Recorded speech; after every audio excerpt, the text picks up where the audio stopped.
Yes, you, sir. Do you plan in the future maybe to try to get it produced as a movie again, or is that done with? Ideally, it would be nice to make it into a film at some point in time.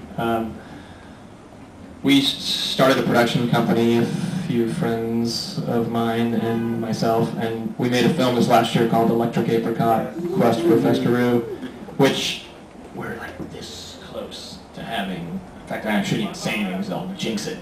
But we're extraordinarily close to having distribution for it, unlimited theatrical, and so. And ideally, Pump House would be one of the next projects that we do. But I think we're going to try and get one more film under our belt before we tackle it. Because I really don't want anybody else to direct it, you know, because I'm just such a megalomaniac. No, just because I've just seen things become convoluted. Just from my experience with dealing with various people, let alone handing the whole thing off to somebody else. And I would enjoy it, and if I don't do it, then I assume my son will do it someday, because he's 10 years old and he wants to be a writer-director. He told me, Daddy, I want to be a writer-director. Cool. So, and I think, you know, the way that medium is changing because of technology and whatnot, it's becoming more and more the notion of doing these things yourself, just like making records in your bedroom or whatever, it's a reality, and it's becoming that way in the moving visual world. So, what the hell? Look forward to it. Yeah, thank you. Thank you very much. Ma'am. Is there anything you can't do? I mean, I really praise what you're doing because I think you have excellent character voices, and I would be all up for the audio. I mean, and all of your songs, all the characters. I mean, is there something in your mind that you think, I really suck at? I mean, and not in that funny, crime that sucks kind of way, but in the really like, I can't do this, and I'd like to do that someday. Well, my father always said to me,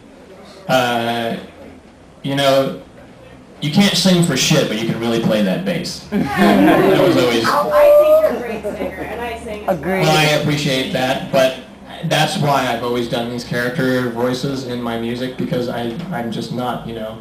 Singing is I don't sing, I just kind of narrate. Well, I think an audio of the book would be awesome, because I think your character voices are phenomenal. I'll get right on it. Yeah. Thank you very much. And keep sucking and singing. Yes. I'll never escape the second thing. You, sir.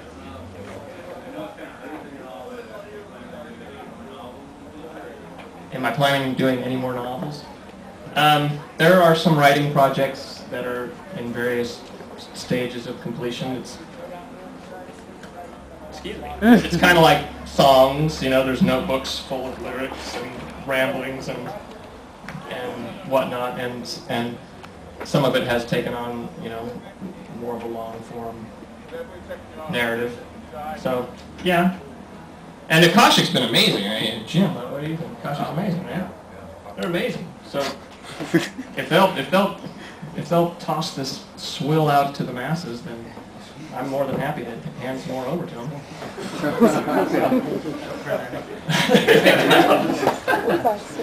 Yes, sir.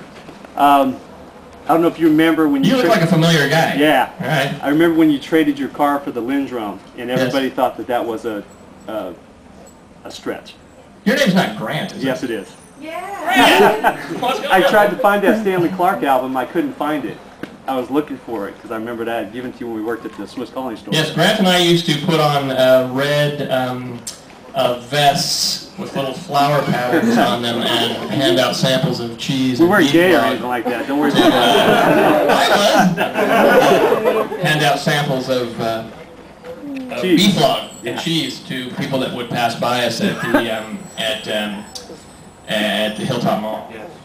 And it was good to see you. Yeah. And I gotta say, I'm gonna give it to Grant. He was the first one that kind of showed me how to do the old popping and plucking. He came into the store one day with his white PV bass. That's what. Yeah, it got stolen. So.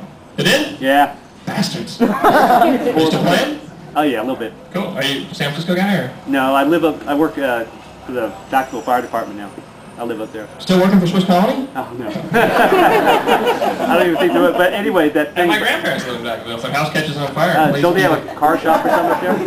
My father had a shop up there, and he Right. moved to. I heard about that. Yeah. But anyway, that was that thing about, I remember when you traded the car for the Lynn drum, and everybody's going, wow, he traded the car for the drum machine. I thought, you know, do you feel like pretty vindicated? I mean, it seemed like it was a pretty... That was a damn nice car. I Actually, that's a little convoluted. I actually sold the car to my father, who gave it to my stepbrother, and I took the money from that and made the very first Primus demo. So I had already had the Lynn drum, or I had it around that same time, but I used it to make the first Primus demo, which we got played on the Quake here in town. Big Rick Stewart, who's an old buddy of mine. And it was a '68 Cougar. You remember that car? Yep. And it was an amazing car, and my stepbrother took really good care of it, drove it around up in Sacramento, and I kept telling him, man, you better put an alarm on that thing, because there's all these Cougar clubs popping up. You know, oh no, Sacramento's a great place, and it got stolen. Well, I've been following you all the way through. I saw you like Bill Graham. I saw you at the Independent last time with Gabby Lala. Been doing great, brother. Cool, good seeing you, man. Yeah.